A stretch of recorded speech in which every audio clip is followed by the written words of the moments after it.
Daily latest current affairs के YouTube channel study time में आप सबका फिर से स्वागत है। आज हम डिस्कस करेंगे जो आपके करंट अफेयर्स के नए क्वेश्चंस बनते हैं और आपके कम्पिटिटिव एग्जाम्स में पूछे जा सकते हैं। तो उससे पहले अगर आप हमारे चैनल पर पहली बार विजिट करें तो इसको लाइक और सब्सक्राइब जरूर कर दीजिए। तो बिना देरी किए चलो शुरू करते हैं आज के कम्पिटिटिव एग्जाम्स में पूछे जा सकने वाले करंट अफेयर्स के क्वेश्चन। तो पहला क्वेश्चन जो आपका बनता है वो रहेगा कि वर्ल्ड ट्यूना डे कब मनाया जाता है। तो वर्ल्ड ट्यूना डे मनाया जाता है 2 मई को। अब दिमाग में प्रश्न आएगा कि ट्यूना क्या होता है। तो बता देता हूँ कि ट्यूना एक फ़िश होती है और ज़रूरी जानने वाली बात ये भी है कि ट्यूना डे कब मनाया जाता है, क्यों मनाया जाता है, कब से मनाया जाता है और कौन इसको मनाता है। तो इन सभी प्रश्नों के जवाब मैं आपको देता हूँ। इसकी शुरुआत वर्ल्ड ट्यूना डे मनाने की शुरुआत हुई थी 2017 में। और इसको कौन मनाता है। तो ट्यूना डे यूनाइटेड नेशंस के द्वारा मनाया जाता है और इसकी शुरुआत 2017 से हुई है। तो अब प्रश्न ये भी बनेगा कि यूनाइटेड नेशंस की स्थापना कब हुई, उसका हेडक्वार्टर कहाँ पे है। तो उसके बारे में भी मैं आपको बताता हूँ कि यूनाइटेड नेशंस की स्थापना 24 अक्टूबर 1945 को हुई थी और इसका हेडक्वार्टर न्यूयॉर्क में है। तो अगला प्रश्न आपका बनेगा कि हाल ही में करवाए गए ओपन बजट सर्वेक्षण में पारदर्शिता और जवाबदेही में भारत का कौन सा स्थान रहा। तो इसमें भारत का स्थान रहा था 53वां। परंतु इससे पहले हमें जानना आवश्यक है कि ओपन बजट सर्वेक्षण है क्या और इसे किसके द्वारा करवाया जाता है और इसमें पहले स्थान पर कौन रहा। तो ओपन बजट सर्वेक्षण के अंदर विभिन्न देशों का तुलनात्मक अध्ययन किया जाता है उनके बजट का कि किसका बजट सबसे ज़्यादा पारदर्शी और विभिन्न आंकड़ों में पहले स्थान पर या किस स्थान पर रहेगा। तो पहले स्थान पर ओपन बजट सर्वेक्षण में रहा था न्यूजीलैंड। हाँ दोस्तों, न्यूजीलैंड देश है, इसे याद रखना जरूरी है। न्यूजीलैंड देश था जो ओपन बजट सर्वेक्षण में प्रथम स्थान पर रहा था और भारत का स्थान था 53वां। अब ओपन बजट सर्वेक्षण किसके द्वारा करवाया जाता है ये भी जरूरी है। तो ओपन बजट सर्वेक्षण इंटरनेशनल बजट पार्टनरशिप आईबीपी यानी आईबीपी इंटरनेशनल बजट पार्टनरशिप के द्वारा करवाया जाता है। अगला प्रश्न आपका बनेगा कि हाल ही में किस संस्था ने किसान सभा ऐप लॉन्च की है। किसान सभा ऐप लॉन्च किसके द्वारा की गई है। तो इसका आंसर रहेगा CSIR के द्वारा किसान सभा ऐप लॉन्च की गई है। अब ये जानना जरूरी है कि किसान सभा ऐप है क्या। तो किसान सभा ऐप के अंतर्गत जो किसान हैं मंडियों के अंदर सूदखोर और बिचौलियों से उनको बचाने के लिए और पारदर्शिता के लिए ये किसान सभा ऐप CSIR के द्वारा लॉन्च की गई है। प्रश्न ये भी बनता है कि CSIR की फुल फॉर्म है क्या, CSIR है क्या। तो CSIR की फुल फॉर्म है council of scientific and industrial research. अब जब किसानों के ऊपर ऐप की बात हो रही है तो एक और ऐप है जो अभी अभी लॉन्च किया गया था, वो था किसान रथ ऐप। किसान रथ ऐप किसके द्वारा लॉन्च किया गया। तो किसान रथ ऐप कृषि मंत्रालय के द्वारा जारी किया गया था। इस ऐप के अंतर्गत किसानों को अपने अनाज को मंडियों तक या अन्य स्थानों तक ले जाने के लिए जो व्हीकल्स हैं, साधन हैं, उनको रेंट पर दिए जाने की सुविधा दी गई थी। जैसे ट्रैक्टर, ट्रक्स के द्वारा विभिन्न स्थानों पर अपने अनाज को ले जाने के लिए इसमें सुविधा है, उनको ये रेंट पर ले सकते हैं। अगला आपका क्वेश्चन बनेगा कि हाल ही में डेनिस गोल्डबर्ग का निधन हुआ, वे कौन थे।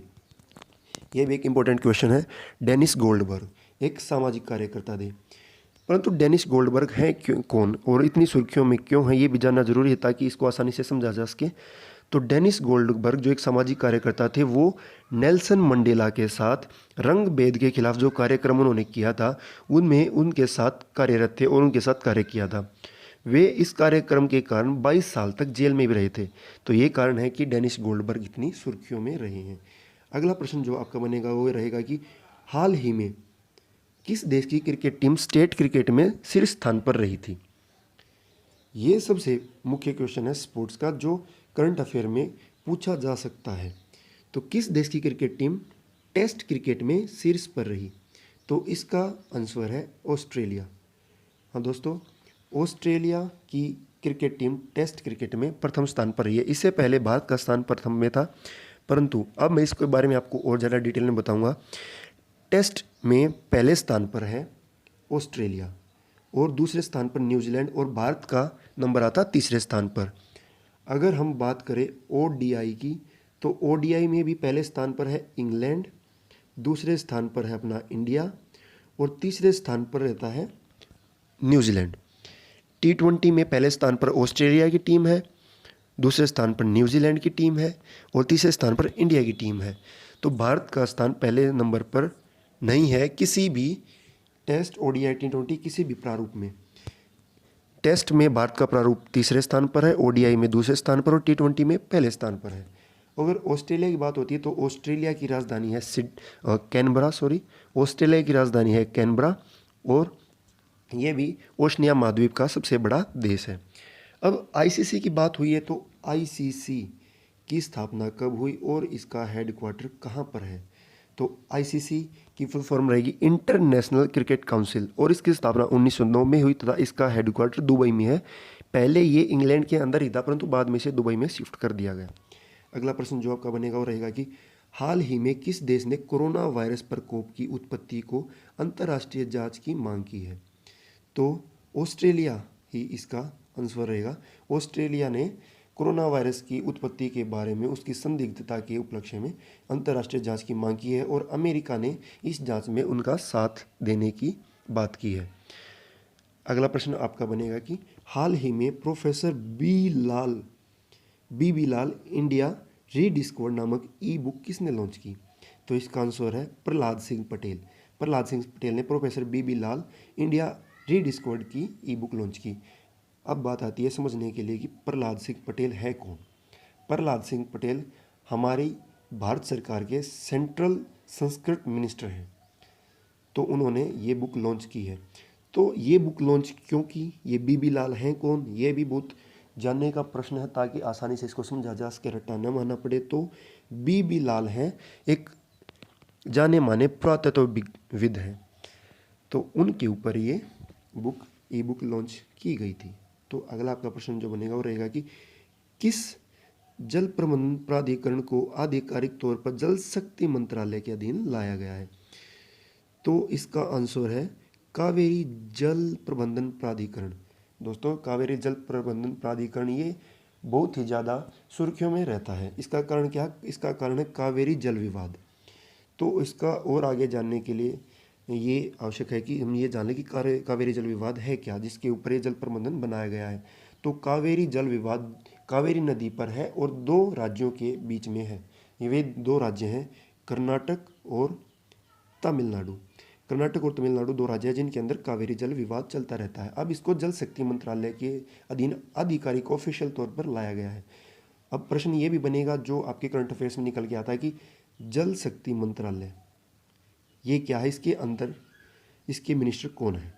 तो जल शक्ति मंत्रालय जो पहले मोदी गवर्नमेंट में चालू किया था इसको, इसके मिनिस्टर हैं गजेंद्र सिंह शेखावत।